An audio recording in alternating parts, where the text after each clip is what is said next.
అండి మా పాప బర్త్‌డే అయితే దగ్గరలో ఉందనమాట. ఇంక మేమైతే ఫంక్షన్ హాల్ లేదా ఏదైనా హోటల్ బుక్ చేసుకుందాం అని చెప్పేసి చూస్తున్నాము. ఎందుకంటే మేము ఉండే క్వార్టర్స్‌లోని బయట వాళ్ళకైతే అసలు అలౌ చేయరు.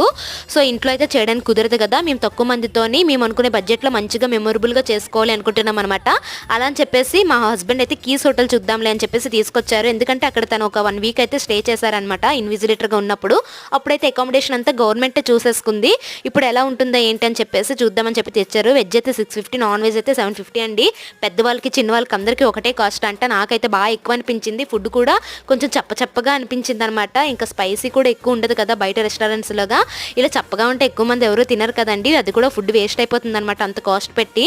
కొంచెమైనా ప్రేమతో పెడితే వాళ్ళకి పిడికిలైనా సరిపోతుంది కదండీ. ఇంకా అలా మంచిగా తినేళ్ళేవారు కావాలి. మనం మంచిగా పెట్టేది కావాలి గానీ, ఫుడ్ ఏదైతే ఏంటి ఇంకా బయట చూద్దామని చెప్పేసి తీసుకొచ్చాను. తర్వాత దసపల్లాకి తీసుకెళ్లారండి. అక్కడైతే ప్లేట్ అయితే 1250, 1150 ఇలానే ఉంది. నాకైతే చాలా ఎక్కువ అనిపించిందండి. మీకు